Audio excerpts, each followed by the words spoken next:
Hello, everybody, and welcome back to OMB Reviews. I am the critic who is a cynic, and welcome everybody to episode 409 of the Welcome to Asgard podcast, where today it is the Chosen of Valhalla monthly member stream for my Chosen of Valhalla members. Today, I am joined once again by the amazing, the beautiful, the talented Rosetta Allen. Rosetta, how's it going? He says greetings like that. I'm trying so hard to keep straight. I'm sorry. It's so nice. Oh, it's one of those months. I think we're all in that boat in their group right now. Absolutely. Yeah, right before the stream, the reason why I was a little late was because I hear the screams from upstairs because little baby Thor was having a bit of a meltdown before lunch. And I was like, well, that's just not fair. I can't let the Lady Freya have to deal with that all by her lonesome. So I had to go upstairs and calm his nerves because he's a toddler, right? So it's just this toddler mentality. Isn't he 2 now or about 2? Yeah, he is. Yeah, he's 2. He turned 2 in October, so he's almost 2.5. So he's at that age that they talked about in Dinosaurs where their heads are spinning and they're like, you're in The Exorcist. I mean, pretty much. I don't know if you remember that episode of Dinosaurs. Oh my goodness, I don't remember that one. I remember when he ran away. When he Baby Sinclair hit the terrible twos and he turned into a demonic child and started trying to destroy the home and everybody in it. And they literally did it as a spoof of The Exorcist. Oh, I missed that one. Advice like wall him up inside a cave to prevent him from killing people and stuff like that. That's amazing. Yeah, I was lucky enough. I was able to get the entire series, and at some point I'm going to want to go through it all because, like, the ones that I always remember are the ones where it's they get like the eggs, and I forgot the name of the like dinosaur, but it's a delicacy, and so like they're trying to protect the eggs because like one of them hatches or something, and then all of a sudden, like his boss, ends up like getting a hold of it, and I can't remember what they called those little creatures. Yeah, and no, I mean, I was always very into dinosaurs as a kid, and I've had to kind of try to forget loving dinosaurs and the old Muppet stuff. What Kevin Clash turned into being, because that's not the fault of the people who created the projects. Yeah. But sometimes I cringe every now and then hearing that voice. Now, for you, when did Land Before Time, knowing that you love dinosaurs, when did Land Before Time become too much for you? After 1. I'll go to 3. I'll go to 3, but that's as far as I'll go.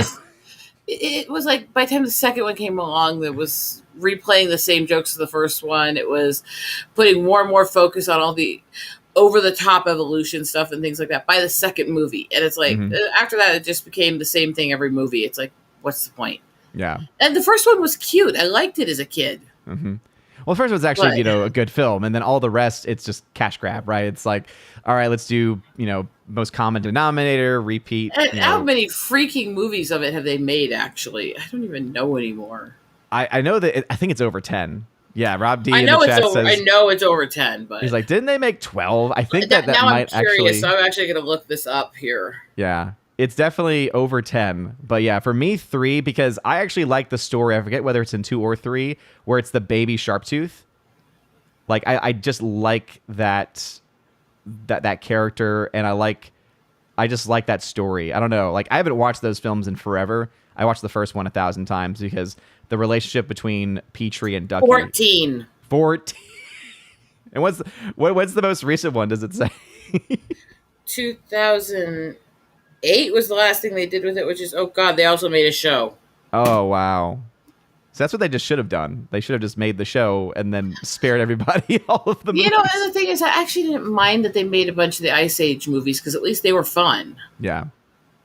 Don't get me wrong. Some of it was corny as hell and didn't make sense, but at least they were fun. Mm-hmm.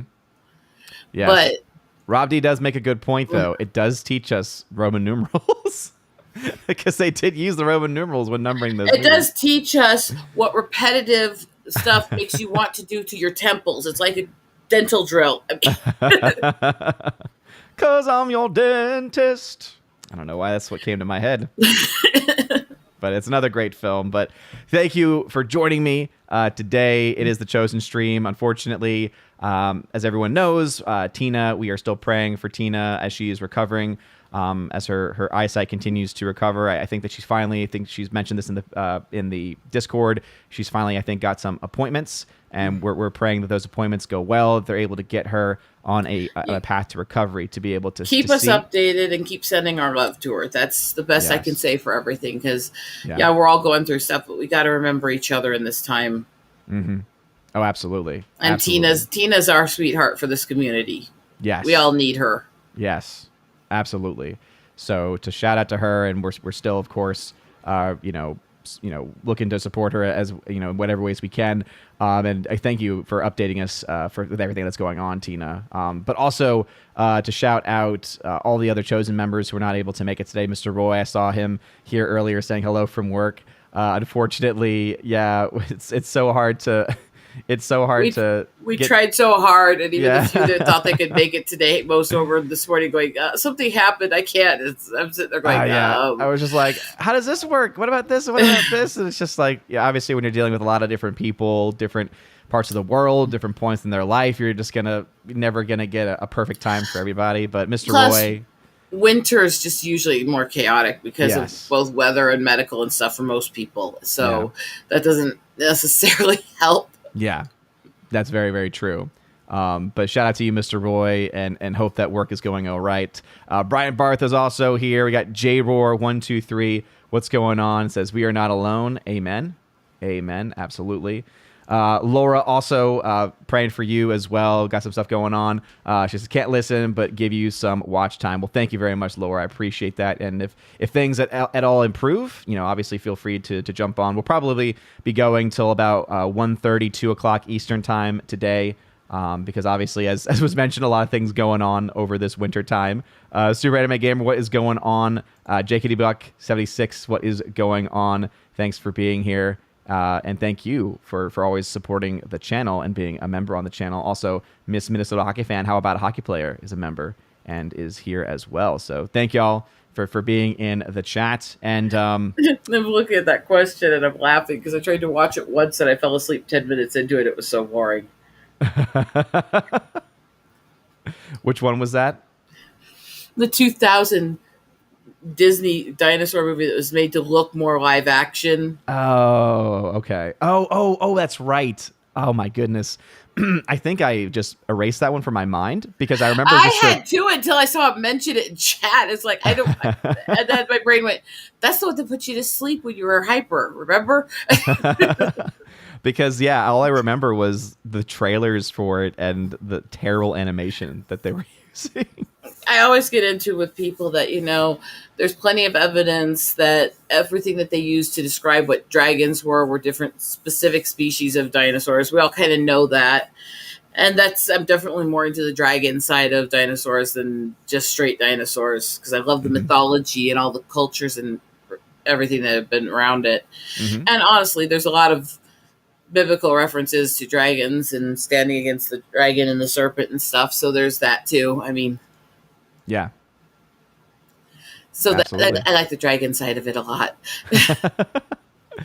Oh, absolutely. I think it is interesting to always see these references made and to think about what would that have been for them, right? Like what would the references that we see, whether it's in something as ancient as cave paintings or whether it's just the actual word for dragon, and what that would have meant for the people at the time. I blame Mel Brooks for that. When you said cave paintings, I instantly thought of the art critic in History of the World. Oh, speaking of which, what are your thoughts about this sequel that's coming? Considering that Mel Brooks has pretty much openly said he's trying to make it offensive to screw with the easily offended culture today. Yeah. I can't wait to see if he actually gets success and they don't shut down half of the stuff he does. I know, right? Because I remember when the initial announcement had come out, and one of the things that had concerned me was the fact that it was. Let me see if I can. The fact that Wanda Sykes was in the film, and I think she is one of the writers on the film too. Well, the thing is that her personal life, she tends to be very woke, but most of her characters she's played are pretty not woke. They're pretty just offensive humor and off over the top. So Yeah. it's one of those where it could still be good, it could not, depending on how she goes into that. Yeah. Because I've seen her be really funny and not care about offending people, but I've also seen her be whiny as hell. So I'm not sure which way it's going to go, and if he can get her to say screw feelings, let's go for comedy, I think she can do okay. Oh yeah. No, that's actually a very good point, because it's. I remember when this was first announced months ago, bringing up those concerns because of her, her politics and her, very openness in her sets and stuff. But I've also, people were saying, oh, but don't forget, right, that there's all these other things that she has done, right, and so.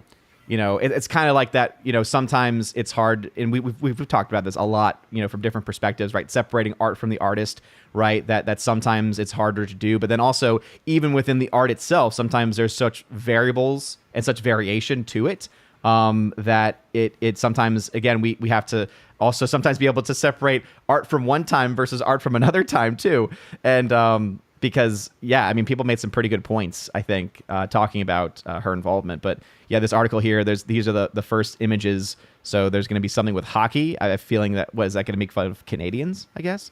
Oh boy. I don't know if you see this image, but it's women surfboarding, and the name given is the Crimson Wave. Oh my god.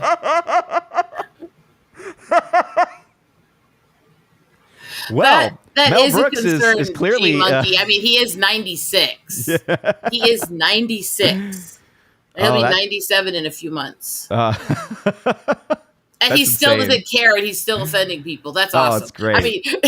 I know, seriously. The man is a legend in so many ways. It's got you know my obsession with Mel Brooks. I'm sorry. Oh, absolutely. Everybody who knows me knows it. Absolutely. Well, I like how he's got his representation in the film with Putz Mates. That's funny. Oh boy, what in the world? I was going through a bunch of the behind the scenes stuff that was recorded years ago with Wilder and Mel Brooks about when they first did Producers, when he was starting as a director. And he actually said that the character for Bialystok was actually based on his first boss.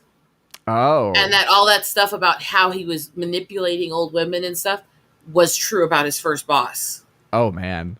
I'm sitting there watching going, well, that adds a dark twist to that movie. Oh, for sure. You're just like, oh, this is based on a real person. Ew. Holy crap, right? He says, and I don't know. I tried. I sit there going, and I tried not to judge too much, but it was what it was while I was working for him. There were a lot of little old women who visited him and always were giving him checks filled out to cash when they left. And he said this in the interview. And I'm just like, oh boy. Oh my God, this was real. Oh my God. This is real life. This is real life. Danger, danger. There were things he said, like, he wanted the entire movie to be called Springtime, but they wouldn't let him. Yeah. Wow. And because it was too offensive. And the reason his voice is dubbed in is because they didn't want him to play the part of the guy who says, come join because they didn't want the Jewish man saying that. So he actually dubbed it in and stuck it in last minute as they're sending it off for production. Now, when you say they wouldn't let him, were the people that wouldn't let him the producers? The studios that were controlling all the stuff, the ones who run the censorship on the movies and stuff for producers and directors and stuff. There were things he wasn't supposed to do because it's too offensive. And one of them was having the Jewish man actually be the one to say, come join the party. Oh, and okay. That's why he said he dubbed that in was last minute so that he could still say it and do that offensive part and not be cut out. See, so he literally sent it in last second so they couldn't change it on him. What a legend. I'm sitting there going, and they hired him again for other movies. Well, because I mean, it was successful, right? I mean, that's ultimately people liked that content, right? Because it Mhm. allows escapism, it makes fun of everybody, and people genuinely, even today, still very much like that kind of content. Although It's the mob you know, mentality that doesn't, but and the remake was hit or miss to people. There were good things about it, but it was done because he was working with the crew to make it into a full theater production. So they were adding a lot of music and other story mhm. points to make it a theater show, and that's why they did the remake movie. And but he was still a part of the project, even if he wasn't the main producer, and you can still feel him in it. Yeah. So I was okay with that, even though I'm sorry. Well, it was based on the Broadway show, and Yeah, and the Broadway show was him. So, yeah. um, I think that's why you ultimately do, because yeah, there's definitely there were some bad Um, casting choices for Nathan sure. Nathan Lane played Zero's character for Bialystok a lot better than Roderick played Wilder's. I'll just say it that way. Yeah. The musical part and the heavy emotion, freak out, panic attacks that Wilder did, Broderick couldn't hit, but most of the character he did okay. Yeah. He brought his own spin to it. I think that's like the way to kind of like accept that one, is that he's clearly not Wilder. So it's like Yeah. he's not that character. Yeah, He's he not didn't that try person. to So fully be him. I think also part of what made Wilder so memorable in that movie was actually the scene where he had to break down when his blanket was touched. mhm. That wasn't acted. That was not in the script. Oh wow. That was in the behind the scenes. They actually talked about he was that guy with those social anxieties, and when blanket got grabbed when they're just trying to act, he was clinging to it because it was his connection to his dying dog at that time. Oh And my he actually goodness. did freak out on set. And then after the fact, when they looked at the footage of it, he said, "Leave it in. It's actually entertaining." It's like, oh, Did he okay. mention that? Was that in? Because I know he, before he passed, he wrote a book.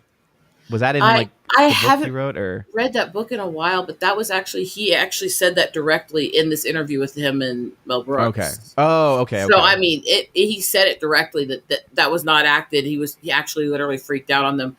He said that he had almost no social graces and hated the few acting jobs he did. He was scared to death to say anything or do anything. Yeah. And he said literally Bloom was created mostly off of him, off of his own anxieties. hmm And then you Wow. think of that was him at the start of his career, and partly because of how much Mel Brooks helped him and was there for him. Look at how outgoing and fun and crazy he was at the end of his life, even when he was hiding his medical issues. He wasn't the same scared person anymore. He hmm grew so much. And that to me is actually one of the great things about it. Yeah. That through all the comedy, they actually help somebody grow past their pain. hmm Yeah. Absolutely. I mean, and I think that's what makes him such a brilliant filmmaker. But I was going to say before about the mentioning of people stopping him from doing what he wanted to do in the producers. Part of me wondered, I wonder if it was the producers that had done the decision, because it would be funny if the original name was supposed to be The Springtime, but then because they wouldn't let him, he said, okay, we'll just call it The Producers. Well, like, I'll name it after you. Like, if it had been the producers that had like cut him back, because I think that would have actually been a I'm really not fun connection. 100%. Yeah. I know No, what you there's said made sense with it being the studios mhm. instead, where Well, it's like there's scenes that I know were taken out because I get heavily into the behind the scenes on the stuff he does, mhm. and there's things that get cut out of most of his movies and things I'm surprised they let him get away with on some of them, especially the trailers for Spaceballs that were actually played in the theaters. Oh my goodness. I'm really surprised he got away with one of them, especially where he was doing the whole little rotating intro of the movie title, and it pops up and comes up at just the word space, and all of a sudden he steps out, and all the producer looks up at space, just space. Where the hell are my? yeah. Yeah, it's like, and this was one that was played in the theaters, and it's like, oh my goodness, I don't oh know my why this just goodness. popped into my head, but I feel that these two directors are actually closely connected, just in very different genres. In a way, Mel Brooks is to comedy as Alfred Hitchcock was to thrillers, In a lot of ways, because they both revolutionized the culture to them. and said "screw you" to like the demands And of it's really funny in that because Mel Brooks did do a movie that was specifically designed to spoof all the different Hitchcock stories and movies. Mm-hmm. That was High Anxiety. Mm-hmm. And I love High Anxiety. It's one of my favorites, and it's one that less people know about. But it's really kind of fun. Yeah, I have it. I have the set they released of him, of the Mel Brooks collection, and that's one of the films of his that I still need to see. To Be, you also need to see because it's actually Mm-hmm. quite serious, which is like unheard of for him. Oh yeah. And that one actually deals with the persecution of theater culture, media, and gay people in Germany in the 40s. Oh wow. So it's actually quite dark. It's actually quite serious, though, and quite relevantly accurate to a lot of the stuff that did happen in that era. Dang. I never knew he did a drama. That's interesting. Yeah. There's still moments that are Mel Brooks off the wall stuff because you have to have a little of that, but it's actually quite serious. Yeah. And it kind of surprised me when I saw that. Yeah. Because I'm like watching, like, wow. And the fact that it came out the year I was born, I don't know what that adds to it, but it does to be kind of. That makes a connection, you know? You're like, I'm connected more to this film because. And I mean, I remember watching all this stuff. I remember my brothers getting in trouble for playing Spaceballs with me in the room when I was 6, but I sat there laughing through most of it. Oh, yeah. Back in the day when that was a PG film. Oh, yeah. Well, remember, they claimed Airplane was, too, and there was plenty of stuff that didn't belong there. They claimed Airplane 2 was, and how many gratuitous scenes of naked chests were in the Airplane 2. Well, I mean, the error system obviously, or the rating system has obviously changed quite a bit. Yeah, it did need to. I'm sorry. I'm not a big fan of censorship, but I do believe actually rating things is just letting people know ahead of time to choose for themselves is actually a decent way to deal with it. Mm-hmm. And yeah, silent movie's awesome for the fact that the only person who says anything in the entire movie is a mime. Yeah. I will say that's one film I couldn't get into. I've tried. I watched it. You have to be able to watch and pay attention, focus well. It is hard with attention issues and hyperactivity. Yeah. It took me a few times trying to actually be able to sit through and watch it, but it is a good movie. Mm-hmm. It's just hard for me to do. Yeah, absolutely. Miss Minnesota Hockey Fan had mentioned this earlier, but no, we were talking about dragons, so that was what we have been talking about. Because the word dinosaur, that makes sense that would not have been something that developed until later on. But the word dragon, that one, the concept of dragons, serpents, right? There's always been some type of language description of them. And obviously, like, we could find it deep within Christianity, deep within Judaism and other religions too. But it's just interesting, like, what that would have been like and what that would have been perceived to be. That's what we were talking about. So, ironically, okay, part of what created my massive obsession with dragons came from watching the first Dragonheart with Connery. Okay. I'll be honest. But ironically, actually, one of my favorite songs when I was younger was actually Code of Ethics, Chasing the Dragon. And I don't know if you know it. So which one, Chasing? It's like talking about Dragonheart? Oh, what's it called? It's a song. It's a song by Code of Ethics, Chasing the Dragon. Code of Ethics was a Christian rock metal band that I listened to a lot growing up. So I didn't know them. Yeah, I was never one for Christian rock. There was an interesting one where it was a concert we went to that was them, Audio Adrenaline, and Newsboys together. Okay. And at the end of the concert, all three of them went out on stage together and performed a version of If You're Happy and You Know It to Bang Your Head with heavy metal riffs. That's pretty good. That's pretty fantastic. It was an interesting concert. I'll just put it that way. Definitely sounds like it. Yeah, but decades later, I still remember that one. Yeah. A lot of love for Mel Brooks, of course, in the chat. Someone had mentioned, obviously Mel Brooks, we pray that he, lives as long a life as he is deemed to live, and he's able to see this it's a kitty. Oh, it's a kitty doing a meowing. They're not supposed to go into heat when they're fixed. So why do both of mine still do it? Well, I asked that question whenever I have two lady dogs, and they are ladies, and yet both of them will try to hump one another to show dominance, right? But it's just like, some things are just ingrained, I guess, within them. So even after they've been spayed, they It is with female cats. It is less than 1% that still have a heat cycle after getting fixed, and both of my wow. cats do it. Oh my So goodness. it's like crying out loud. I can't get a break with these two. You had the 1 in a million chance, and you won. Think of it as a victory. It's weird with Athena, anyways, because she literally has the feline version of my PCOS type I have. Mm-hmm. So we've actually had to have her get surgeries to remove cysts from all over, including one that grew into her eyelid and eyebrow and behind her eye. So, I mean, she has to be as weird and as hard to care for medically as I am. She has to be, just because. But she's worth it, and no animal deserves to go through what she went through in her first years. So I just want her to have a long, happy life past that, you know? Yeah. Gary Banjo, I actually don't know that first one, Kyo and Kyoto from the Maiko house. So I don't have any frame of reference for that. Dan Crane, who's a member, hail to you. Thanks for being here. Thank you very much for those kind words. I appreciate it. Cacao Cookies Minions just jumped into the chat as well. Thank you all for being here today. So I do have pulled up. Speaking of cats, I got this pulled up. My bobcat. Yeah. I actually have found his cave. Okay. So I've been watching it off and on for him. When I haven't managed to get more pictures of him, but I've found the evidence of his kills and stuff he's dragged into the cave, and for that was definitely his and other stuff. So yeah. I found his cave because it's like really, really close to where I took those pictures. And if you actually look at the rock face there, where he was sitting there watching is actually the lookout point from where the cave is. Oh, nice. So I may be able to get more of him depending on if he's being jumpy or not. But yeah, I found the cave that he came from. So wow, cute little kitty. Little kitty. Yeah. No, not little kitty. I'm about 30-pound kitty. I mean, is this the same area where you saw the kitty? Oh, let me see which one that is. I think that's near there. Okay.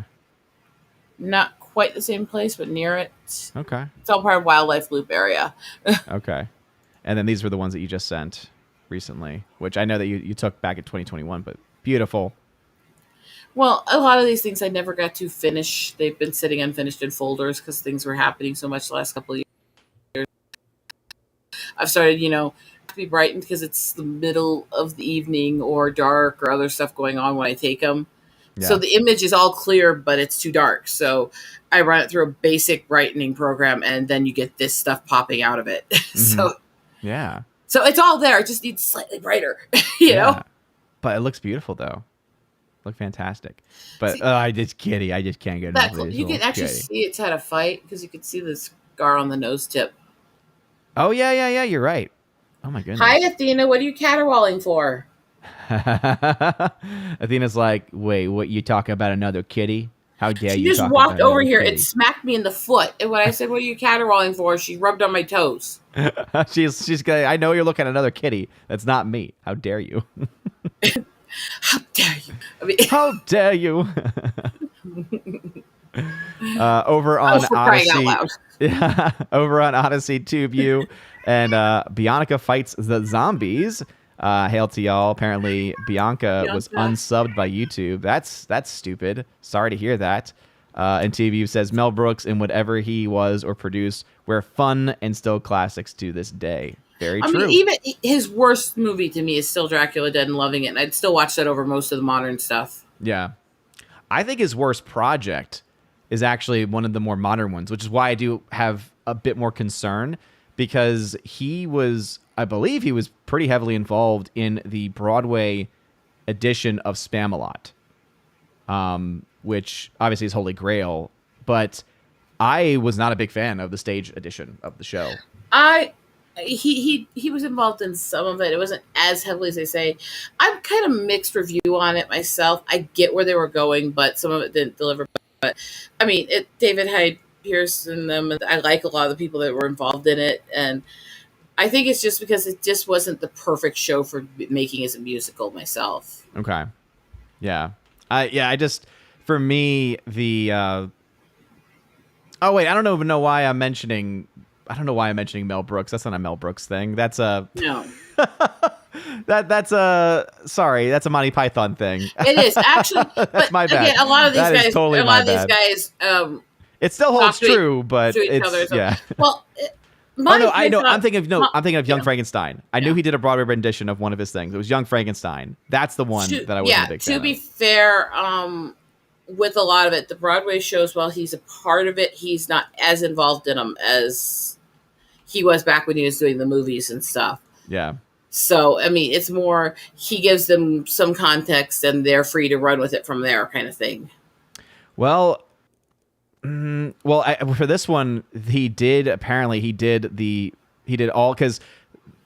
the music and lyrics, and he worked on the book as well. Which, to be fair, with- music and lyrics was never his strong suit. Yeah. There were some good songs and stuff, but most of the songs that really were memorable in most of his movies were not ones that he wrote, Mm-hmm. you know? And that's nothing against him. Everyone knows me, Mel Brooks, love addict. But he was better at the sharp humor and really just honing in and bringing other people's talents together. Yeah. And I think the problem most of his musicals have had is that he's involved and he does some work, but he can't do as much as he used to. Mm-hmm. And so there's more control from other people. And so it doesn't always combine and interact with each other as much. Mm-hmm. Because he was better at tying everything together and making it make sense. Yeah, because ultimately, when you have the writers of the music and everything like that, that is a big part of it. But then ultimately, there has to be a director, right? And the directors will sometimes do whatever they want with it. So yeah, so apparently, let's see, it says it was directed and choreographed by Susan Stroman, who had done theater productions like The Producers. So had actually done a Mel Brooks show before that had been adapted. But Yeah, it's interesting. But to your comment on the other one, even though it was his, Yeah. although again, the guys from Monty Python and Mel Brooks did interact and talk to each other a lot about their projects. That's kind of known. There is somebody from that cast though that actually did end up going pretty wee and woke in the last decade, and I'm not even sure it's not because he's not mentally all there anymore from some of the way he acts, but that's Eric Idle. Oh, okay. So, Cleese hasn't. Cleese still goes out there and offends people routinely, yeah. even on Twitter and stuff. It's really hilarious, actually. Yeah. But Idle kind of did. Mhm. So, which drives me nuts because one of my favorite movies from the 90s was Splitting Heirs, which was written and starring Eric Idle Oh, wow. with Rick Moranis. So, That's so interesting too, because like I've heard and seen posts dealing with Cleese, but I've not seen as much attention being put to Idle Eric has Idle. pulled away from people a lot after he got called out on some of his more ridiculous statements a few years ago. So I don't know if he was all there or if the people around him told him, look, you're not stable. Let's not do the social stuff anymore. Yeah. But the comments I saw from him basically from around time I got married to a few years ago felt almost like dementia and bipolar in one. And that's why when I say it kind of, yeah, he has some woke moments, but I don't want to criticize him or hate on him because I think part of it's old age. And I don't want to be bashing on somebody for having issues when they get old. Yeah. Oh, no, absolutely. Right. Because there's only so much that one can really have control over or influence of as one goes older. I don't know if you ever saw Splitting Heirs. I did not know. Oh, come on. Now you're lacking on a 90s movie. Well, I mean, still not as bad as my lack of 80s knowledge. So. Duh. But I mean, sorry, I was trying to get you to say it yourself, so thank you. You're welcome. Of course. No, I will always call myself out for... I believe it came out in 93, though. It is... Cleese is in it, and oh my god, Cleese's character is psycho. Idle is the main star, and it's got like Barbara Hershey, Rick Moranis, Zeta Jones, all these others in it, and it is really twisted, but it's funny. Let me try and see if I can... Oh, okay. Yeah, because at first I was like splitting hairs. Like, wait, what? Heirs, Oh, as in yeah, heir to the yeah. That's throne. what. Yeah. As soon as I was pulling it out like this, I was look. Rick Moranis is a baby. That's great. A lot of that art makes more sense if you actually see the movie. Actually, Oh, I bet. Oh my goodness. it's one of those that didn't hit well with critics and stuff, and didn't get a lot of love. But it's really funny, and I think it's really underrated for what it is. Oh yeah, only made 5 million at the box office. They never, I don't Unadjusted. remember. I Unadjusted. don't remember ever seeing it advertised anywhere. Yeah. I found it years later, and so I think the biggest problem it had was nobody knew it existed. Yeah.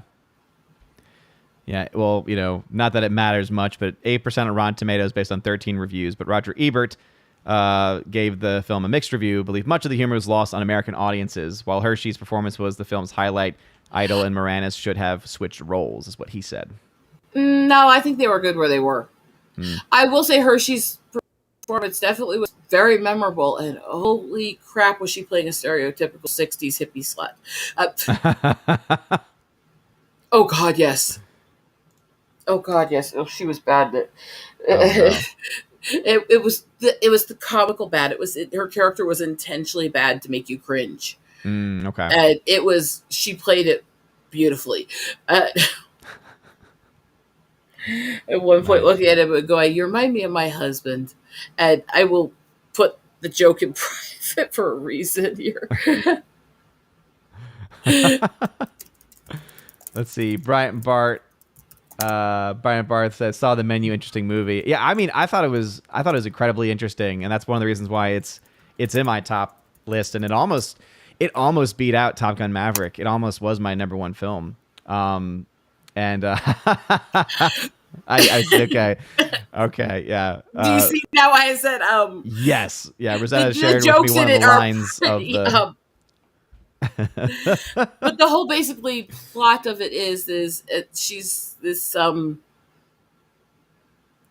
very promiscuous kind of a bit of a gold digger who ends up in one of the Aristotle families in England, and in a drunken party that her and her husband had when right after her baby was born, they lose the baby, which ends up being intentionally replaced by somebody else. And so, yeah, it's kind of really twisted and messed up. Okay, yeah. Based on, all right, this makes a little bit more sense. Duke or Alien, the poster, real heir switched at birth. Okay, that makes a bit more sense. So you have the English, and then you have Rick Moranis, who's, I guess, playing an American. And so an American, kind of. Okay. His character basically he's the one being raised by the royal family, by the pseudo royal family. Canadian. Not in this one. Okay.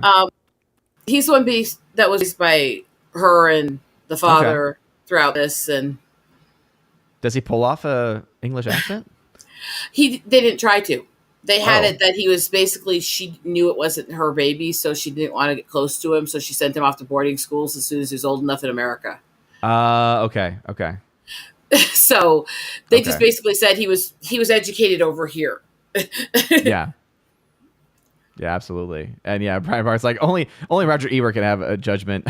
Well, I mean, yes and no. I mean, I obviously appreciate Roger Ebert, for what he was for movie reviews in general, but he definitely was. I often disagreed with him. Disagreed with him. Oh yeah, absolutely. But he at least tried to stick to his guns, and typically he is like kind of like that last part of an old dead era, right, of film critics, where at least when he would leave his criticisms, he would focus on like different objective qualities of the film or something like that. Like he wouldn't turn it into a time to like preach to you, typically, No, they weren't over the top with political agendas in their reviews, which you have to appreciate. Yeah.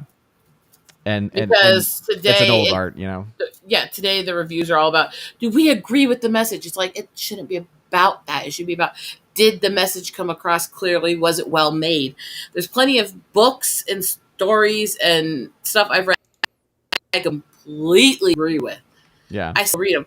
Now, if you go into my library at home, I'll read things from anybody, including known charlatans, fakes, crazy eugenicists, other stuff, anything, because I want to know everybody's argument and viewpoint, because it's the only way to actually have an argument against it. Yeah. So you'll find everything from freaking things from everyone from Sanger and Bernard Shaw to freaking Bakers and Stalin and stuff in my library Yeah. that I've Well, yeah, read because and you have to know researched. their mindset to be able to recognize it in other places, you know? Yeah. And see, I try to tell people censorship is the death of knowledge. Mm-hmm. It doesn't matter how offensive somebody is. It doesn't matter how much of a monster they were. If you censor what they said, you can't learn from it. Mm-hmm. Yeah, that's why you're never going to learn. You started to announce censoring books that kids read in school because it features certain language from a certain time. It's like, but that's why they need to see it. That's why they need to read it so that they can understand the mindset of the people of that time frame, because otherwise they're never gonna know. And it's a balance, because I've heard people get offended. Well, they're censoring this. Look, this book's not being allowed in school libraries. It's like, well, that book is adult content. It shouldn't be in school libraries. There is a difference between don't censor the past and remove educational stuff to read. Yeah. Versus, okay, things that have a lot of very adult swearing, sexual content and stuff don't belong in kids' libraries. Oh, no. I had a problem with the fact that a lot of junior high schools were having girls read and research and do reports on Maya Angelou, not because I had a problem with her writing what she did, because it was about her real life story, but because her real life story was hell. Yeah. And it was dark and horrible sexual stuff that was done to her as a kid. No kid should have to read that. No. Yeah, there's a difference between having overt, because this is something that I know has been mentioned a lot by, by Tim Pool, who always brings up one of these books that has made it into a lot of these, like, again, grammar schools where it's well beyond, well above. But it's, again, there's a difference between, censoring content because, as you said, right, trying to erase the past or just trying to cancel something versus not even, I wouldn't even call it censoring, right? Rather, curating libraries with content appropriate to the age of the person, right? Because you have to be a certain age to be able to understand certain concepts and to understand certain things. So it's not that you're saying, no, you can't have this at all. It's saying, again, just based, and this is the reason why it can't just ultimately be made, it can't be a decision made by one person, right? It has to be something made by the community and by the parents. It also right? needs, the parents have to be involved in that decision, because some kids are mentally and physically and emotionally mature enough to read more adult stuff and learn about that part of the world. Some kids aren't. I was reading everything from Lord of the Rings to War and Peace to Kill a Mockingbird and Shakespeare and everything when I was like 7 to 10 years old. But I'm not a normal child. I was not a normal child in any stretch. Yeah. So, I mean, my brother taught me to read with Shakespearean poetry. I was basically rigged to come out weird and nerdy. I mean, but yeah, no, that's absolutely right. Right, the parents have to have a role in context, and again, that fun word that I like to bring up, but it's so true and important, right? The nuance. You have to be able to break things down and to better understand them within the historical context, within the cultural context of when they are, because that's another aspect of it as well, right? For some cultures, right, there are certain things that are not going to be nearly as prevalent as with others, and so it's why it's so important, right? Parents involved, and as you mentioned, right, not all kids are going to be the same, and that's where parents who do have kids, parents that do have kids that are able to handle older stuff, they have every right as the parent to be able to introduce it, but as the school, they have to go based on the average. Yeah. See, that was one of the things that was interesting, because my sister is intelligent in her own right. And she graduated early, all that stuff. Nothing against her. She did not have the emotional growth I did. She was not allowed to read a lot of stuff at the same time I was. It was like a year or two later she was allowed to dip into that stuff. And she's older than me by a couple of years. Because mom understood which one of us would have more of an emotional reaction to things and which one of us would possibly have nightmares or freakouts from it. Mm-hmm. And which one of us would actually absorb it and learn it. Yeah. And so you talk to people, they're like, well, that's not fair. It's like, it wasn't about fair, unfair. It was about what was safest and best for each kid. Mm-hmm. And this is something people have to get over. And this goes to teenagers always. Well, this person was allowed to do this. It's like, well, rules shouldn't be just universal for every kid because Mm-hmm. every kid has different needs. Yep. That's fact. And every kid And can handle different things differently, you know? and every parent should be aware of exactly what their kid has going on mentally, emotionally, physically. They should be aware of what's safest for them, what isn't safe for them, and the rules should be set accordingly. Yep. Absolutely.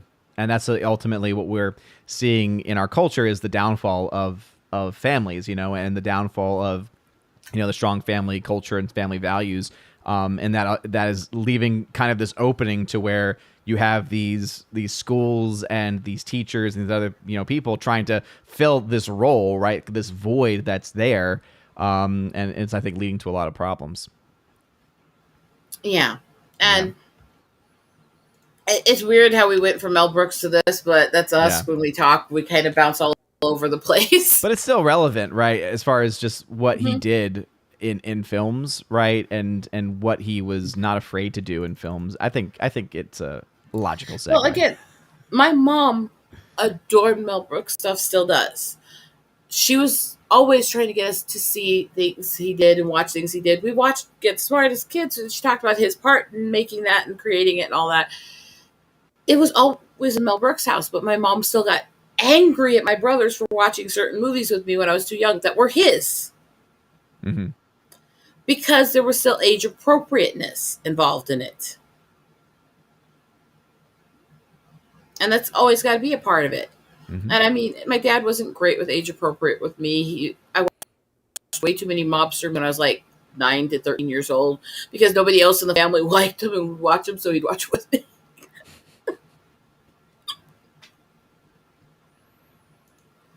And I don't like him now. It was dad time, so I just sat there and went, "Ooh, I'm not allowed to say those words." I mean, But it's that special time, right? It's that yeah. it's And that those moments that you're not gonna but then forget. again, Grandma was not good at that either, and she had a tendency to just watch horror movies around everyone with the kids in the house or not, and that was back when my dad was a kid. So Yeah. I don't think he ever quite got the age appropriate thing either. So Yeah. No, absolutely.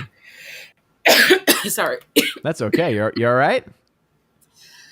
this weather I swear screws me really bad, and Oh, it's no. actually quite good outside right now. You said it's snowing. Mhm. Oh, nice. It's been like the most bipolar winter I can remember. It's like one day it's like 60 and everything's melted, and the next day it's like negative 30 and snowing, and it's like back and forth the last like month and a half. It's like, Oh yeah, it started with pick that. a temperature, you know? I know, right? It started with that really big dip in the jet stream, right? That brought all that, you know, frigid cold air down, and then had storms attached to it as well. And then, like, ever since then, every week or two, there's been some new system that's been coming through, causing havoc. But I mean, 'Cause- it's crazy. Yeah, because I've been following this. It's a YouTube channel. I think his name it's Michael. Is it Michael Hall? Y'all might be his channel name. But he covers weather. He's basically a YouTuber. He's a YouTube weatherman. And I just appreciate very much just his whole shtick. And he's been covering all the storms, been giving warnings, going through the models, right? So essentially going through what your typical meteorologist would go through, but doing it in a way that I think is just a bit more, just something a bit more that I could appreciate. Because instead of it just being someone talking to you for like 2 minutes, just, you know, looking at a green screen, he's instead of breaking down the models, like showing you where he's getting his information, you know, what he expects is going to happen and everything, like, and it's been pretty good. He's been having some pretty good coverage of it. So if you like weather, Michael Hall, y'all, I think does a good job of covering it. Interesting one. Absolutely. Because we keep talking about it, I'm looking at some of the information on the history of the world too. Oh yeah. I don't know. There's some weird actors in this, and some I have no idea who the hell they are. Yeah. So this could be interesting. Looking at those pictures, I was like, okay, some of these people I recognize and have potential, but yeah, it's going to be either hit or miss. I don't, but then again, Mel Brooks always liked to be the person to discover people who were hidden talents. So The fact that there's a lot of them that seem to have almost no credits to them doesn't necessarily surprise me. Yeah. Brian Barth had mentioned Robert Eggers is remaking Nosferatu. I've actually never seen the original Nosferatu, so I don't have as much of a connection with that one. But if anyone could remake it, I think Robert Eggers probably is right now the only person in Hollywood that probably could do it any justice. Not that it needs to be remade, but again, anyone who's going to, I think that he would, because he has that weird factor, right? He's got that weird factor, and whether it's in The Northman, which is probably his most mainstream film so far, and I know a lot of people that were really big fans of it. But just looking at what he did with that, what he did with Witch, what he did with The Lighthouse, I think that's kind of right up his alley to be able to take care of a project like that. Let's see. J.S. Pena's in the chat. What is going on? Father Luca, what's going on, Father? Have a blessed Saturday to you as well. Blessed feast of St. Peter Nolasco. Also, commemoration for St. Agnes as well. So, shout out to you, Father Luca. Hey, Luca. Yes. Let me see. I think, by the way, I posted this morning. It's actually a elk herd running through the snow last night.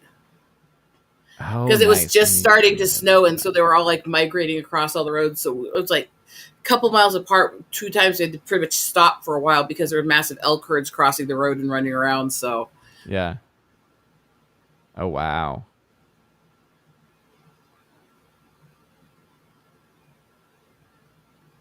Look at them. It was just starting to snow, and they were all heading off into the trees to get away from the main areas. They were like, run away. Get away from no. That's what they do. It starts snowing. They go into the trees, and they huddle together under the trees where there's less snow. That's smart. But yeah, that was recorded last night about 4:35 p.m. Nice. And now it's like, is it like blizzarding snow right now, or? It's much more snow than that, and the ground's white now. So it's been up and down. It's like really, really deep snow, and then melts, and then really deep snow and melts. Oh, okay. I wish we were getting that kind of snow.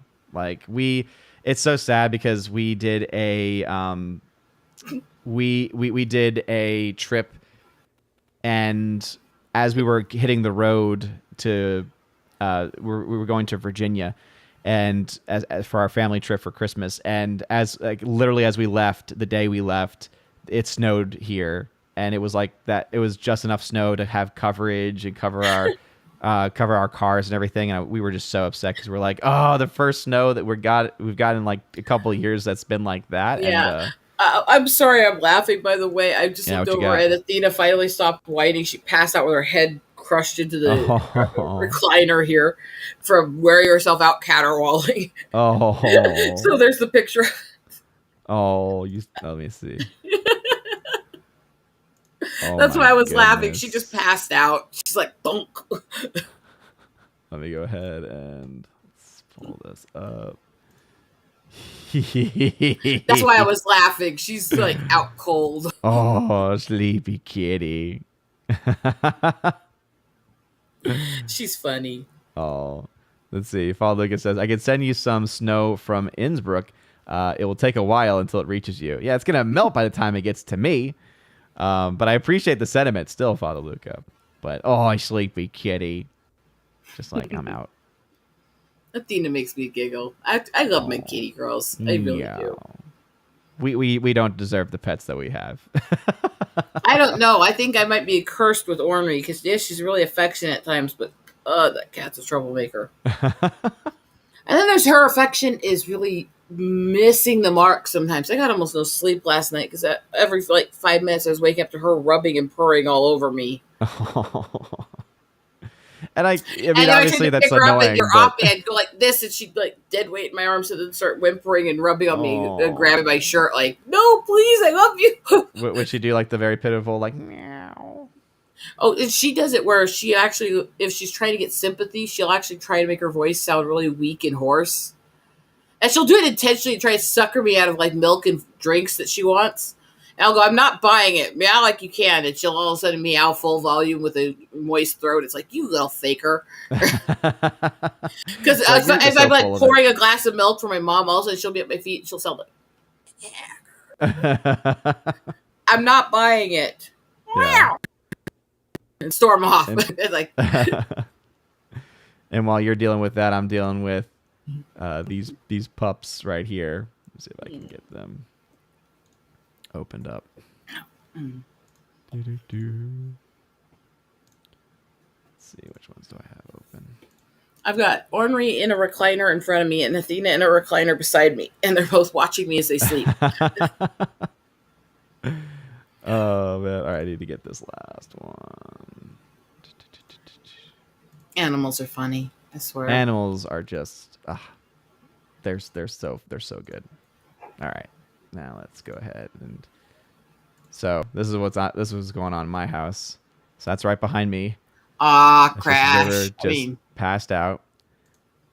Right, and then there's little Willow just in her little ball in her bed, and then River, as usual, sensing that I'm taking photographs, is like, oh hi. Let me just roll on my back. I have to show you the one I took the other night, actually, of Ornery, because it's like she's trying to look like she's all cute and sleepy, but you can literally see her eyes are like bugged out, spastic, hyperactive. Oh. So she's like, you can tell it's a fake pose for attention, and it's really funny because of that. One sec here. I was editing a bunch of stuff last night, so I have to scroll down a ways to get to it. Oh yeah, absolutely. It's like super funny to me because you could so see that she's faking it. There's like the whole body, the whole pose, all looks like that half asleep curled kitty. Then you see the eyes. Oh, that was the first thing I saw, actually. Those eyes tell you it's all fake. I know. So quickly. It's just like I'm hyper. I'm going to kill you now. I mean, it's like, I'm a kitty. Notice me, Daddy. Notice. Right? It's like similar to like for River, whenever she is like she'll sometimes like have her eyes bugged like that, and so we always we do voices for our dogs. It's a normal thing to do, and so like we and so like she'll like have her eyes and we'll be like that's like the sound that she's just making like internally in our heads. I just want to ask you if that's a normal thing in your mind, or you actually think that's normal to most people. Oh, whether people agree with it or not, it is a normal thing. Because if you don't do that, if you don't make animal, if you don't create animal characters, what are you doing with your life? That's what I have to ask. Yes, Father Luca, exactly. Like Gandalf sleeping with her eyes open. Oh, my goodness. But yeah, it's normal. It's totally normal to give voices to pets. It's fun to be around animals. And I'm posting stuff, and it's like bison herds and pronghorn and all that stuff, and then I'm sitting there coming home and holding this little mongrel cat in my arms going, I love you, and she's like, you gave attention to other animals. How dare you? It's supposed to be the only thing in your world. And it's like, but you're common. And I mean, she's not really. She's part Mao and Siamese, so she's really not common. But at the same time, much more common than the ones you had. Yeah, that's like with my dogs. Whenever I've been at another person's house that has dogs or cats or anything, they just immediately smell it. So there's immediately it's like almost like an interrogation. They're just like, where were you? What exactly is going on? My favorite bookstore I go to all the time is actually in this old house off of the college down in Iowa City, which they call the Haunted Bookstore. And it's actually built into this old house. Yeah. And she's got 3 cats that roam in the property and help keep bugs and rodents out and stuff like that, so it won't get any issues for the customers. Mm-hmm. And they have their little beds throughout the book nooks where they'll come curl up next to the customers and beg for attention.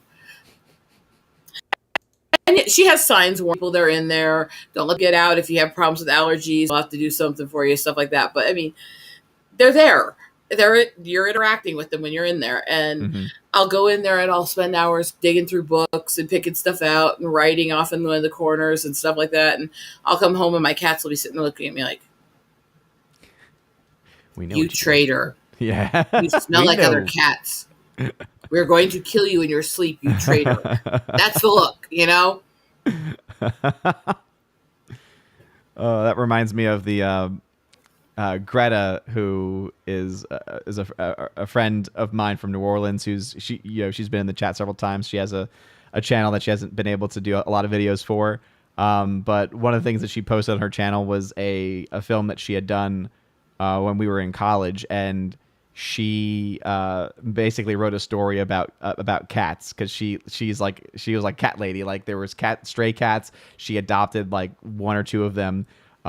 And so she made a story about the cats, and essentially of killer cats is what the story ended up being. And so anytime you say like, I'm going to kill you to sleep, it's like, yep, that's the plot from that film.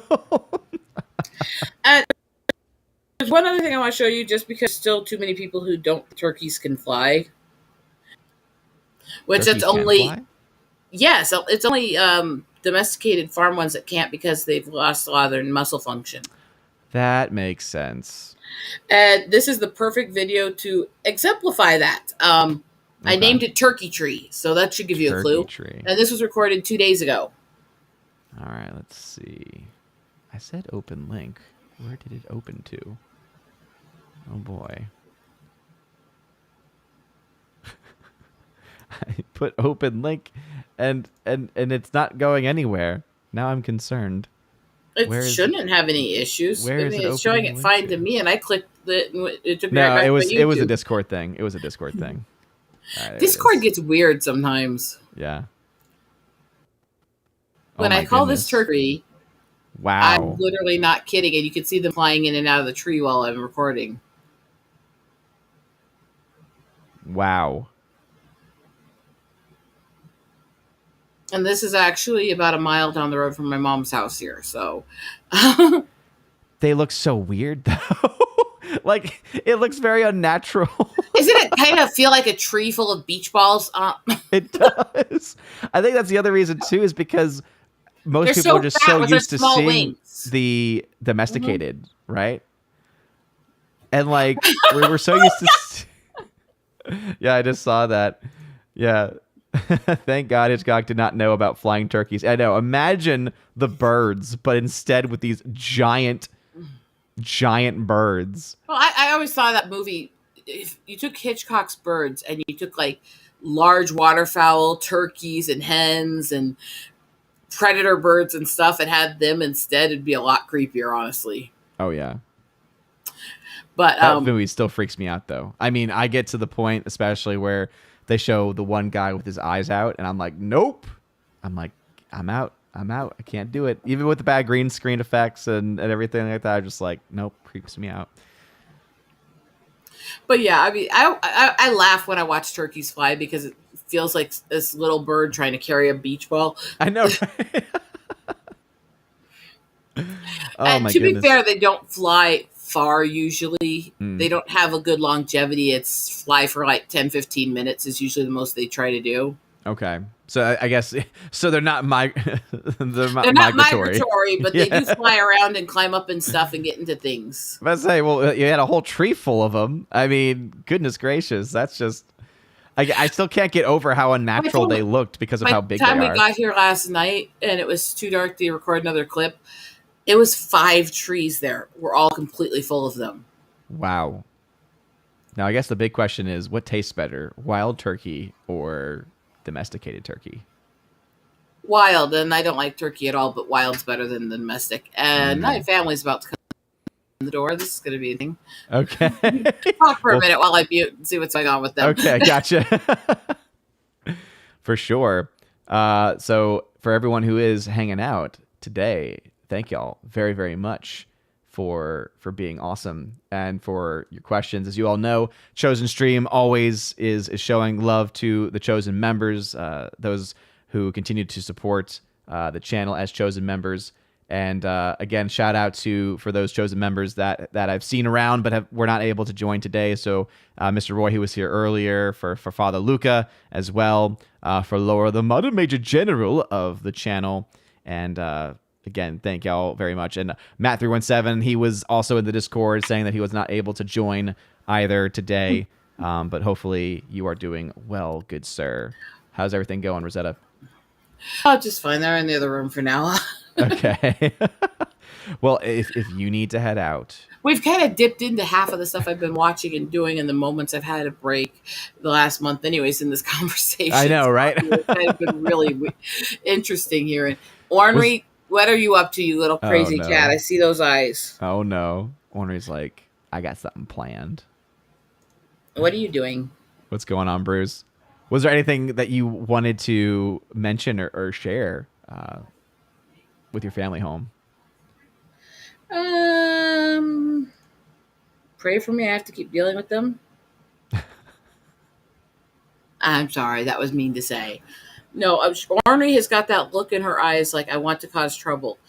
She's really got that look right now. She just woke when they came in and her eyes went to hee mode. Oh, boy. So she's like sitting on the chair in front of me with these eyes staring off. Oh, yeah. Let me pull that up. She's like, I'm going to cause trouble any minute here. Just stop looking at me for a minute. Oh, that's actually really good. That is the I am up to evil look. Just look away for one moment, and I will be. I will be gone. I've got plans. I mean, but of course, any updates with the YouTube channel? How's congratulations again on monetization. Monetize is good. I just hit about 1,400 today, so nice. It's still going up. And don't get to stream often right now, dealing with family, so it's like once or twice a week. Every so often I do something, but I am trying to, I have a video program to upload every day for the next few months. Nice. For a reason, and then I'm trying to just add shorts as I can when I have a little time to do it. So there's still mostly little animal clips and crazy nature stuff being shared over the next few months. So to those who like that stuff, that's the time to hang out. I mean, yeah. Well, when you got little kitties, little kitties and pretty jazzy little kitty right there. I'm Jazzy. She was fun. Yeah. I get memories. I scroll through my videos of about a week or two ago. I actually posted one that was slowed down a little bit of Ornery when she was a kitten playing and stuff like that. Yeah, see? Oh, before she became evil? Oh, no, she was born evil. That's her when she was about 3.5 months old. So I had to slow it down so you could even see the movement. She completely blurred the camera. Wow. Boy, look at that little kitty. It's a pretty kitty. She's got kill mode was activated. Yeah. This is mine. I will eat it. Oh, there are the eyes. Yeah. It's still obviously ornery, even though the build is a bit different because of the kitten time. I must eat you. I love it. That's adorable. She's an interesting little character. Yeah. But I've got swan videos, and some of them are slowed down where you can see them actually flapping the wings out and stretching slow mo and stuff like that. Nice. It's just weird, kitschy, interesting things, and herons fishing and eating the fish and stuff like that. Yeah. Fun. Nature. Fun stuff. Yeah. How are things going with the Eagles book? If I could ever get my computer replaced, I'll get it finished and out. It's locked right now at a computer that doesn't work right. That's in another state, and I have to replace it. Oh my goodness! Because by the time I finally got all this stuff caught up to the point where I could go home and try to work on it, I've barely been able to be home more than little time for the last couple of years. I finally got home for a few months, and my computer quit working right and was crashing every 10 minutes on me. Oh no, and that's right, because you need the program to to work with, right? And the program eats up memory because it's Yeah. designed to keep all these multiple pages open at once so you can switch between them and build and redesign off each other and still see them in the background as you're designing the page so you can theme it all together. And it's a really good program, but any book programs like that designed to help you theme the pages together and stuff suck memory. And so my computer's barely working even to open up basic Word files anymore. Oh no. And because of the kind of technology I need to do the photography, the editing, and the books and stuff, I need a several $1,000 computer. So it's like, I don't know what to do right now. My husband's already figured out what computer he could get me. But basically the cheapest version of what I need is going to be about $2,500. Oh my goodness. Yeah. For a laptop or because you could probably do a desktop. Yeah, it's a desktop. Oh, desktop. Okay. Because I have to have multiple ports for all the things I do because of the stuff I do with the cameras and the art streams and everything. There's so many things I have to be able to interact with and run and function at the same time that it needs this much more ports and plugs and stuff like that. And those are more expensive on computers today. Y'all should look into trying to maybe do like a custom build because you might be able to. That is where he looked into some of it. Okay. A lot of them are worse than that. Because a lot of these, there's a lot of really great tutorials on on the building of computers. But I've always found interesting is that a lot of the things that you would typically need for things like gaming, you actually also need and utilize with a lot of editing work, editing, art, editing, stuff like that, graphic and work. There's some pretty good tutorials about like $600 to $1,000 like computers that can handle a lot of these things. So might be worth looking into. Because I know that Ryzen's platforms, especially, what he can find is even the ones built, so you can add all these plugs to them, even for build it yourself. Each plug adds cost to it significantly, and you have to buy specialized casings with more strip points and other stuff to build them into, and it's still expensive when you're trying to do a lot of plug-in systems and functions. And if you're trying to do a lot of Bluetooth, they start actually causing errors with each other if you have more than a few things at once going. So it's just kind of fun trying to make it fix. And they're going, I'm starting to get some donations. Maybe I could use those and get the computer. And then no. Yeah. Things happened and my donations are already claimed for helping the family. So so much for all those supers I got. And then after, Mama Susan takes her 30% cut, and then I mean, I'm not gonna lie. I actually was really surprised because the amount of people who chipped in and sent stuff and sent me support means even after she took her chunk and I take out the taxes, I'm still got about $200 I can transfer over to the bank here in a few. Okay. But that's already claimed for family, so yeah. Well, family does, family ultimately, it has to come first, It's the closest things that we have. It just stinks because this is my passion. Yeah. It's my love. It's my art. Yeah. And it's like stuck in a limbo I can't fix. I still have the projects going, but I can't do the rest of it. It's like with the pin-ups. I'm doing a lot of it by hand. Yes, but A, I can't do the by hand stuff here at my mom's house. She has too little space. B, when I'm home working, I still do final edits on the computer. I still do all this programming. I'm still trying to design the book through the same basic program. I can't do it without that computer function stuff. Yeah. And so it's like driving me insane. It's driving me so crazy. Yeah. I want my program running again because it was a good program. It worked well. It did so well. One of the other things I know, it's recently started. So I don't know exactly how well or efficiently it works, but Microsoft has started this new thing where you actually can, like, instead of outright buying a brand new computer, it's like a monthly subscription. Yeah, and you can actually. I don't give any business the ability to have any control over me.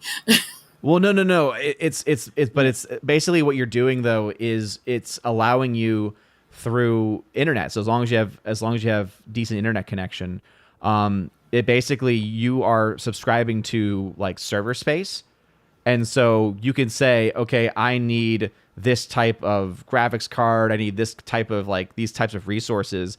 And then basically it'll price out like what you, so instead of again having to save up and buy, like this computer, you could theoretically, determine, okay, this is the amount of time that I would need. This is the amount of power that I would need to be able to get me there. And you could do something like that, right? Because I think that actually is becoming something that is people that are looking into as an alternative option. All I know is life needs to get less crazy and chaotic for at least a month or two. Yeah. Please. Because this last few years has been crazy as hell. Yeah. Yeah, absolutely. I'm drinking soda. How often do you even see me do that? I mean, come on. That's true. Let's see. Laura said I was about to log in, but then the big dog started fighting. No. I'm sorry to hear that, Laura. I'll listen to the stream later. Hey, good luck with the dogs, Laura. We love you, sweetie. Sorry, it's a rough day. Yeah, seriously. Because she always is having to deal with the lawn person, right? The lawn guy. Don't even think about it, Athena. Oh, now Athena is scheming too.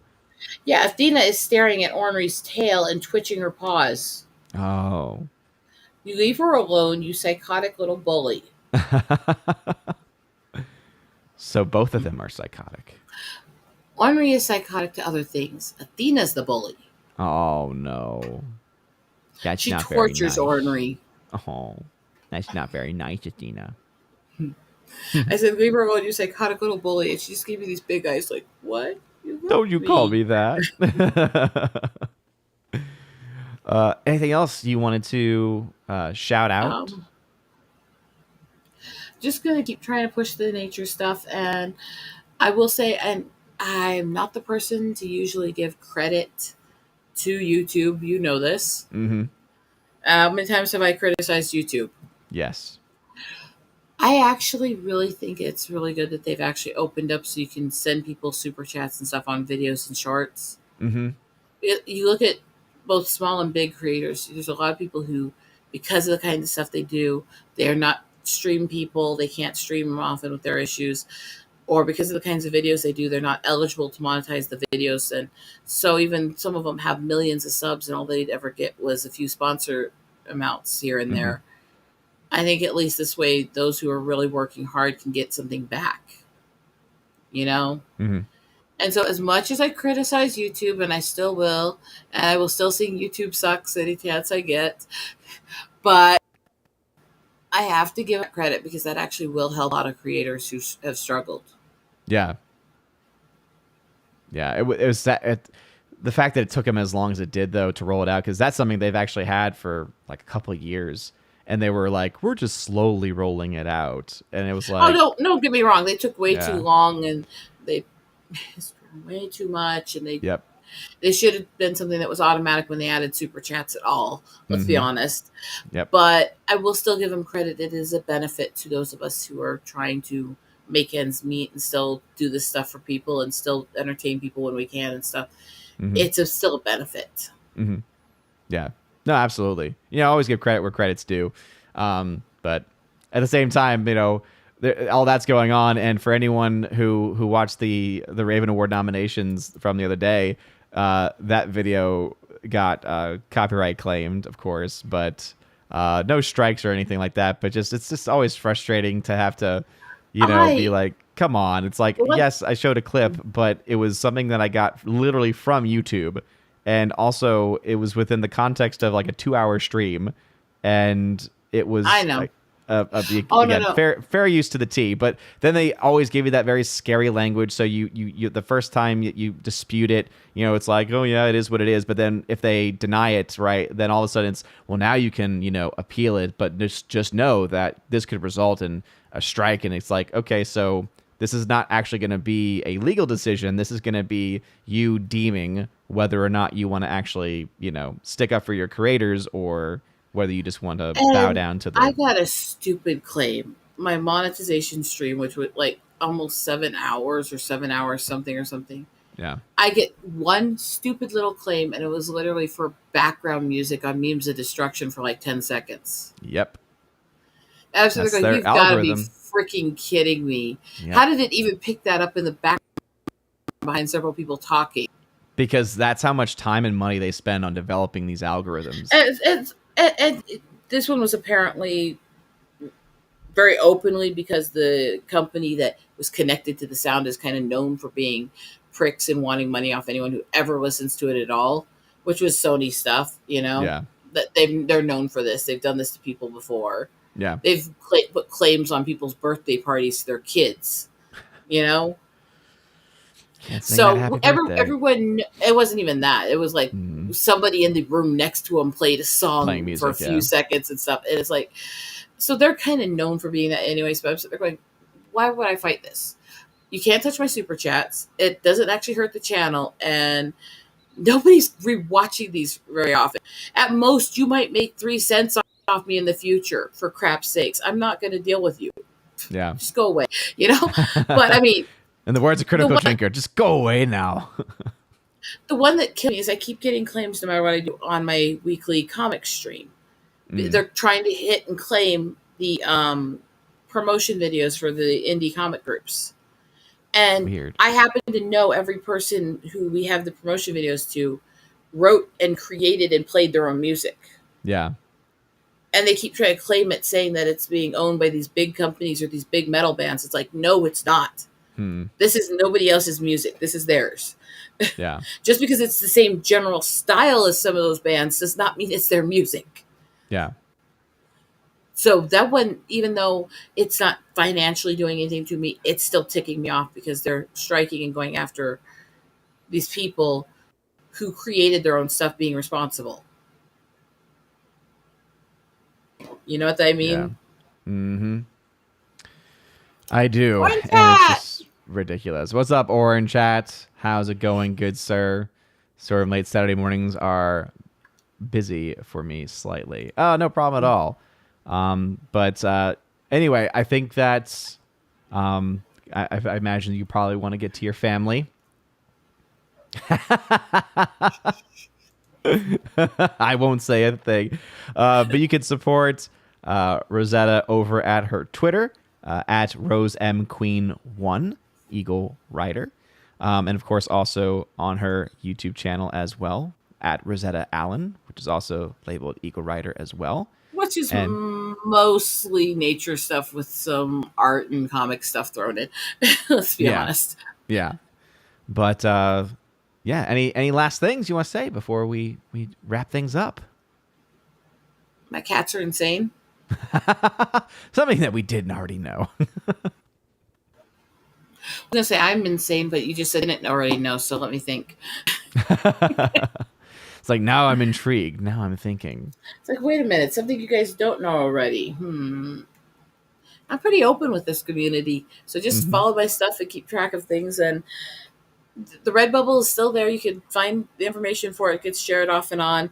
I'm still streaming when I can. And yeah, the nature shorts, yes, they're easy to post, but there's a lot of work behind what I'm sharing with them, even if they do look like just little cute clips. Because there's travel expenses, going places and stuff. So check them out, share them. The more they get hit, the more subs I get, and the more I can get some things when I do the streams. So it does help. There you go. Absolutely. And can help you get the computer that you need to finish your work. You can see work. right there the yearling elk actually bathing in the water there. The green one down a little bit. Oh, this one. Oh. That's out at the habitat I go visit. No.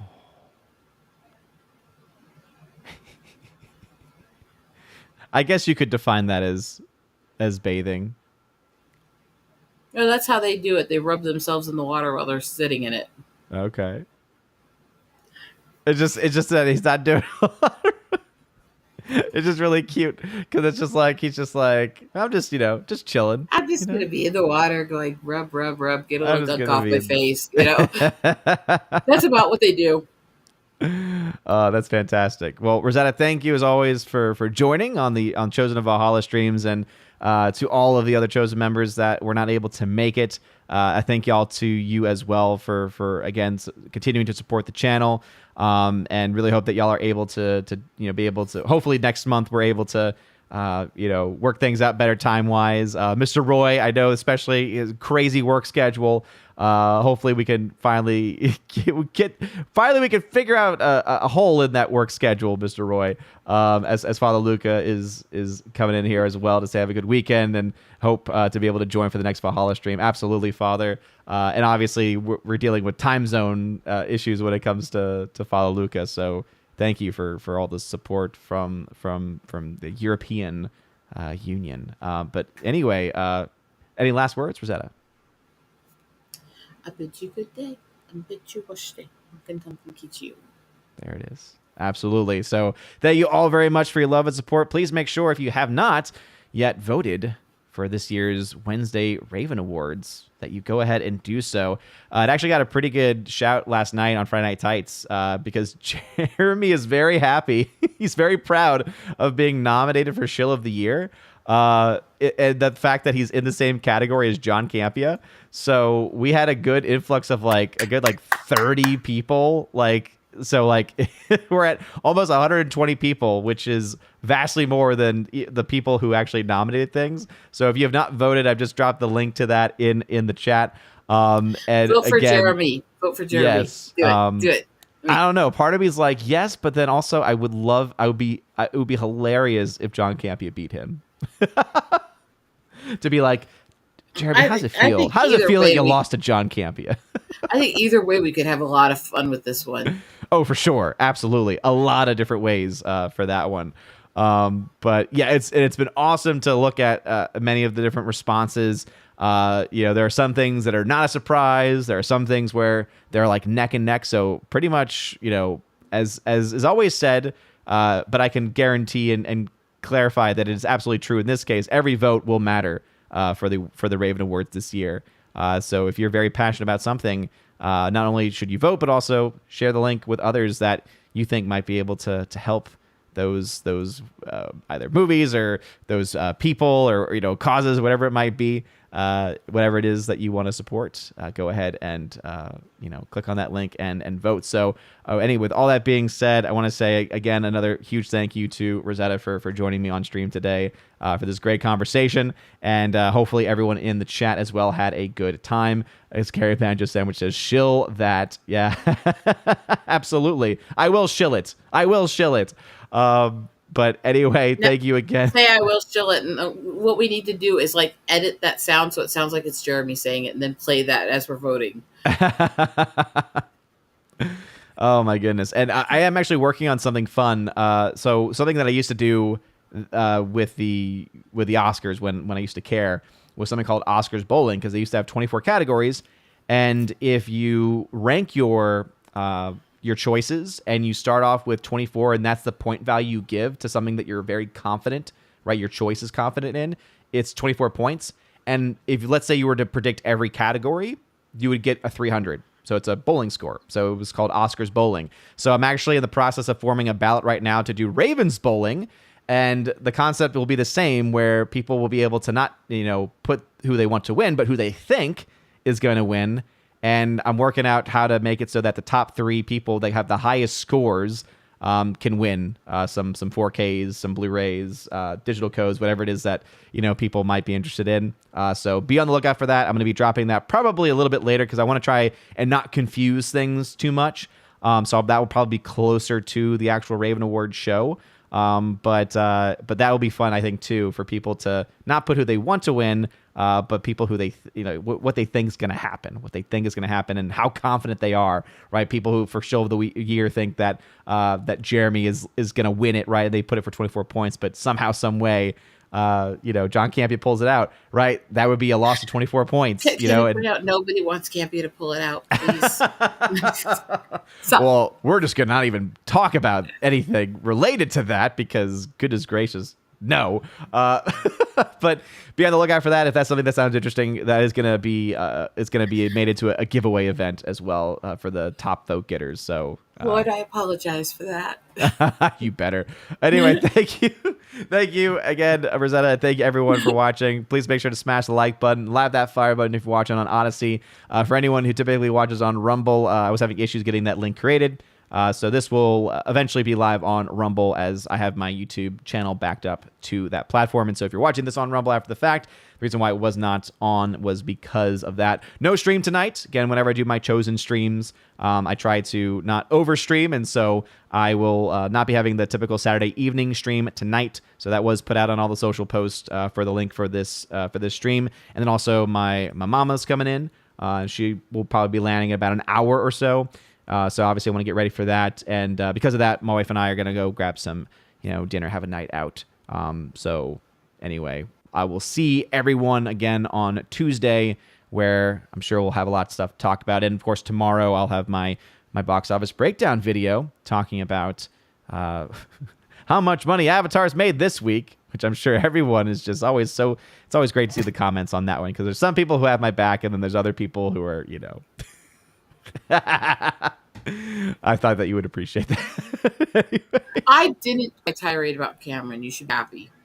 Hey, because I have a long one about him. I've been wanting to do. Oh, especially when you get into the racist stuff he said about my tribe before. Oh yeah. That's right. Yeah, I have quite a rant about him. Oh yeah. I'm still trying to figure out how I can do that rant without slipping and swearing on your air, though. Well, that might be something to contemplate. Maybe like writing it down. I will tell you that Grand Gateway, the stupid hotel that did all that stuff, which should have been shut down, honestly, by the feds for all the illegal things they did. But they were one of the high-end hotels in the area for decades, where even in winter they were pulling in well over 100 a night in the 90s. They are right now selling rooms for under 20 a night and can't get them to sell. Wow. Dang. I'm kind of enjoying that one. I'm sorry. Yeah. I'm enjoying that one way more than I probably should, trying to be a good Christian girl. But it's funny. It's so funny. They did it to themselves, being racist trash, and I'm not sorry they're going through it. Yeah. Oh, yeah, absolutely. Well, it's just like with all the stuff going on with Duck Fisney, and all the things. At least you said it correctly this time. I did. That's why I took time to think and consider it very carefully, because I don't want the slip up that happened, last year to happen again.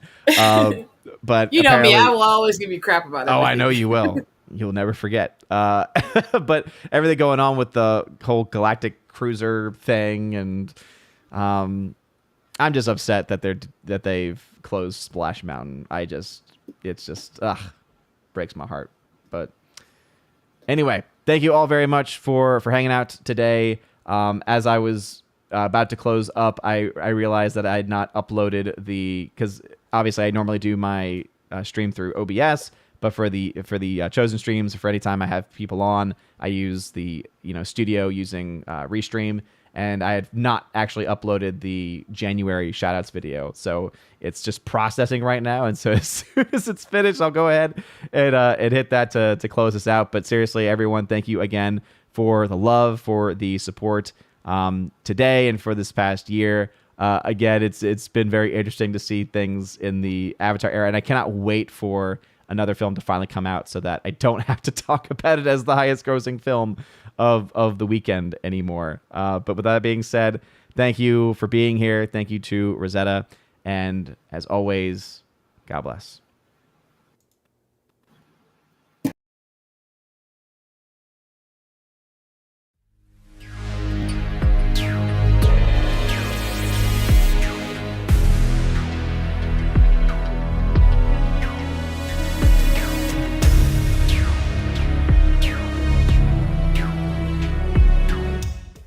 And now for a huge shout out to all of my January Patreon Subscribe Star and Locals members at the Keeper of the Bifrost level and above. Starting off with my Patreon members, Father Luca Illich, Garrett Searles, Jaimir Ari Hymason, Joe Horn, Jonathan Carney, Orange Chat Reviews, who you can check out on his YouTube channel, Orange Chat Reviews, Rosetta Allen, who you can check out at her YouTube channel, Eagle Writer, and Miss Martin Muses, who you can check out at her YouTube channel, Miss Martin Muses, and of course the amazing Empress of the Universe, Tina B, who you can check out over on her YouTube channel, Tina B, with her show Soup to Nuts, which she does, tries to do every single week with her friend and with fellow Valkyrie and fellow mod of the channel, Stephanie B. And also a special shout out to the Modern Major General of the channel, Laura Story.